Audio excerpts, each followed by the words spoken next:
প্রতিদিন সকালটা শুরু হয় আমার বেলকনি থেকে। তো বেলকনিতে এসে আমি কিছু সময় পার করি। আর এখানে বসে থেকে আমার খুবই ভালো লাগে। তো বেশ কিছুক্ষণ বসে থাকি, তারপর যে বেলকনিতে আমার গাছ আছে সব গাছগুলোর একটু যত্ন নেই, পানি দেই। তো পানি দেওয়ার থাকলে দেই, আর অন্যান্য কাজ থাকলেও করে নিই। বেলকনির সব কাজ শেষ করে কিছুক্ষণ বসে থেকে তারপর আমি এই তো চলে আসলাম রুমে। আর এখন সকালে নাস্তাটা বানিয়ে নেব। হ্যালো এভরিওয়ান, আসসালামু আলাইকুম। কেমন আছেন সবাই? আই হোপ সবাই ভালো আছেন, সুস্থ আছেন এবং নিরাপদে আছেন। আলহামদুলিল্লাহ, পরিবারের সবাইকে নিয়ে আমিও বেশ ভালো আছি। প্রতিদিনের মতো আজও চলে আসলাম আপনাদের মাঝে একটা ব্লগ শেয়ার করার জন্য। আশা রাখছি আজকের ব্লগটি ভালো লাগবে, তাই পুরোটা সময় জুড়ে আমার সাথেই থাকার জন্য আপনাদের সবাইকে অনুরোধ জানাচ্ছি। আমরা যারা গৃহিণী আছি, আমাদের সকালটা কিন্তু শুরু হয় বাচ্চাদের স্কুলে নিয়ে যাওয়া আসা থেকে শুরু করে। তো আমিও কিন্তু তার ব্যতিক্রম নয়। বাচ্চাকে স্কুলে রেখে আসলাম, তারপর বেলকনিতে কিছুক্ষণ সময় কাটিয়ে এখন কিচেনে চলে এসেছি। এখন সকালে নাস্তাটা বানিয়ে নেব। তো সকালে আজ আমি কিন্তু আমার ছেলেকে টিফিন দিয়েছি। এই তো ব্রেড ছিল, সেটা টোস্ট করে তারপর তাকে দিয়েছি। আর যেহেতু ব্রেড আছে তাই ভাবলাম যে আমিও এটাই সকালের নাস্তা হিসেবে নেই। তো এখানে 2টা ব্রেড নিয়েছি আমি। তো সেটা মাঝখান থেকে একটু কেটে নিয়ে তারপরে তো ডিমটা ফেটিয়ে নিয়ে মাঝে দিয়ে দিলাম। এই ডিম দিয়ে ব্রেড টোস্টটা খেতে কিন্তু খুবই ভালো লাগে। আপনারা যারা ট্রাই করেননি অবশ্যই ট্রাই করবেন। তো আমার কাছে খেতে বেশ ভালো লাগে। আর সাথে যদি চা থাকে তাহলে তো কথাই নেই, এটা কিন্তু চা দিয়ে খেতেও অনেক মজা লাগে। তো সকালবেলায় এই তো এটাই ছিল আমার একদম সিম্পল নাস্তা। তো নাস্তাটা অলরেডি আমার বানানো হয়ে গিয়েছে, আর এখন শুধু চাটা বানিয়ে নেব।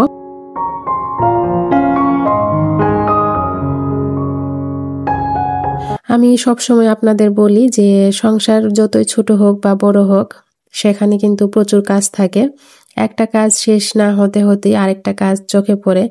আর আমরা যারা গৃহিণী আছি তাদের সারা দিনটাই চলে যায় সেই ঘরের কাজকর্ম করেই।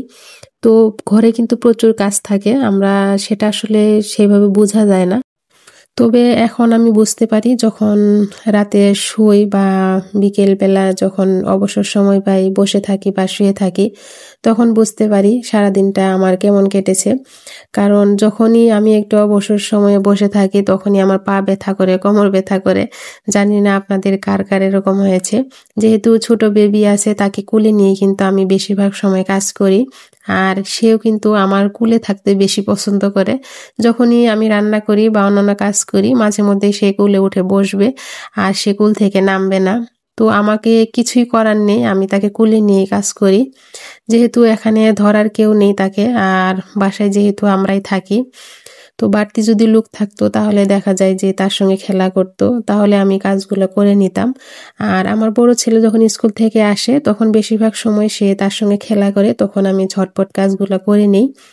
আর যতক্ষণ সে স্কুলে থাকে ততক্ষণ তো আমার সঙ্গেই থাকবে, তখন কিন্তু আমি কোনো কাজই করতে পারি না। তো তাকে নিয়েই দেখতেই পান মাঝে মধ্যে যে আমি তাকে নিয়ে ভিডিও শুট করি। যে যখন তার মনটা ভালো থাকে খেলা করে, তখন কিন্তু আমি ভিডিও শুট করি। যে কোনো কাজ আমরা যদি খুবই যত্ন সহকারে মনোযোগ দিয়ে একদম ধৈর্য নিয়ে কাজ করি, দেখবেন সেই কাজটা কিন্তু অনেক সুন্দর হয়। আর সংসারটাও কিন্তু এরকম, আমরা সংসারে কতটুকু সময় দিব, কতটুকু যত্ন করব তার উপরে ডিপেন্ড করে। তো সংসারে যদি আমরা বেশি সময় দেই, দেখা যাবে সংসারটা আরো সুন্দর হয়ে যাবে। আর যদি মনে হয় যে না এখন এটা করব না বা পরে করব, তাহলে দেখা যাবে যে একদম এলোমেলো হয়ে যাবে। সব কাজেরই কিন্তু একটা নিয়ম থাকে, আর সেই নিয়ম অনুযায়ী যদি করা হয় দেখা যায় যে সব কাজই একদম সহজ, কোনো কাজই কিন্তু কঠিন না। তো আমি কিন্তু অলরেডি রুমগুলা একটু পরিষ্কার করে নিচ্ছি।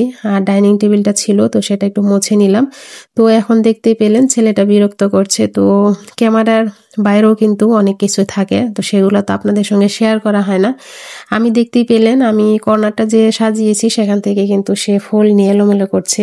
তো অনেকবার এলোমেলো করলো, তারপর সেটাকে আবার আমি গুছিয়ে রাখি।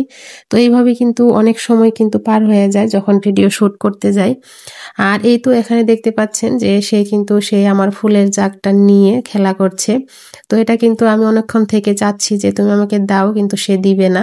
কি আর করার, সেইভাবে নিয়েই আমি কিন্তু কাজ করে যাচ্ছি। তো এটা কিন্তু একটা বাড়তি কাজ যে আমাকে তাকে সামলিয়ে তারপর আবার করতে হয়। আমি সকাল থেকেই সব সময় কাজ শুরু করে দিই, দেখা যায় দুপুরের মধ্যে আমার কাজ শেষ হয়ে যায়। তো আমি সকাল থেকে ধাপে ধাপে সব কাজগুলো করে নিলাম। সকালে নাস্তা শেষ করে তারপর ডাইনিং রুম গুছিয়ে নিলাম, ড্রয়িং রুমটা গুছিয়ে নিয়েছি অফিস কিনে, সেসব আপনাদের সঙ্গে শেয়ার করা হয়নি। আর এখন এই তো বেডরুমটা গুছিয়ে নেব। বেডরুমটা আমি একটু পরেই গুছিয়েছি, কারণ বেবিটা ঘুমিয়েছিল, তারপর সে উঠেছে। তো এরপর আমি বেডরুমে চলে আসলাম যে বেডরুমটা এখন গুছিয়ে নেই। বেডরুমটা যদি গুছানো থাকে দেখা যায় কাজ অনেক এগিয়ে থাকে, তো আমার কাছে এটাই মনে হয়। তাই আমি সব সময় চেষ্টা করি ঘুম থেকে উঠেই বেডরুমটাকে গুছানোর। তো এই তো বেডরুমটা কিন্তু আমার অলরেডি গুছানো হয়ে গিয়েছে। আর এখন আমি যে গাছ রাখি যে এখানে, তো সেগুলোকে একটু স্প্রে করে দিলাম। তো মাঝে মধ্যে দেখা যায় যে যখন রোদ ওঠে আমি এগুলো একটু বাইরে বের করে দিই। আজ কিন্তু প্রচন্ড গরম, দেখতেই পাচ্ছেন আমার বেডরুমে কিন্তু অনেক রোদ এসে পড়ছে। তো দেখতে কিন্তু অনেক সুন্দর লাগে যখন রোদ এসে বেডরুমে পড়ে। আর এখন তো একটু শীত শীত ভাব চলে আসবে, দেখা যাবে যে বেডরুমের জানালাটা যদি আমি খুলে দিই তাহলে অনেক রোদ আসবে আমার বেডে। তো যাই হোক, এই তো আমার সব কাজ কমপ্লিট করে নিলাম। আর এখন আমার যে ওয়ার্ড্রপ আছে তোর উপরে যে আমি কাভারটা রাখি সেটা অনেক ময়লা হয়ে গিয়েছিল, আমি এটা রাতে ধুয়ে দিয়েছিলাম। তো সকালে কিন্তু এটা শুকিয়ে গিয়েছে, আর যেহেতু পাতলা কাপড় আর সাথে সাথে শুকিয়ে গিয়েছে। আর এখন ওয়ার্ড্রপের উপর এটা একটু গুছিয়ে নেব। এরপর আমার দুপুরের আবার রান্না আছে, সব কাজ শেষ করে আমি এখন দুপুরে আবার রান্না করতে যাব। তো রান্না শেষ করে কিন্তু আবার আমাকে ছেলেকেও আনতে যেতে হবে। আর যদি রান্না আগেই শেষ না হয় তাহলে দেখা যাবে যে রান্নার মাঝে আমাকে চলে যেতে হচ্ছে। তো এই তো আমি সব রুম গুছিয়ে নিলাম আর ঝাড়ু দিয়ে নিয়েছি, তারপরে এখন কিচেনে আসলাম। আর সকালবেলায় আমি সবকিছু বের করে রেখেছিলাম, আর সবকিছু রেডি করা থাকলে কিন্তু রান্নাটা খুবই তাড়াতাড়ি হয়ে যায়। আর এই যে বের করে রেখেছি সব, এখন আমি আস্তে আস্তে রান্নাটা বসিয়ে দেব। তো রান্নাটা হয়ে গেলে তারপর ছেলেকে তো আনতেও যেতে হবে। তো রান্না করতে করতে এখন আমি আপনাদের কাছে বিদায় নিচ্ছি। সবাই ভালো থাকবেন, সুস্থ থাকবেন। এতক্ষণ পর্যন্ত আমার সাথে থাকার জন্য আপনাদের অসংখ্য ধন্যবাদ জানাচ্ছি। নেক্সট ভিডিওতে আপনাদের সঙ্গে আবারও দেখা হবে। আসসালামু আলাইকুম, আল্লাহ হাফেজ।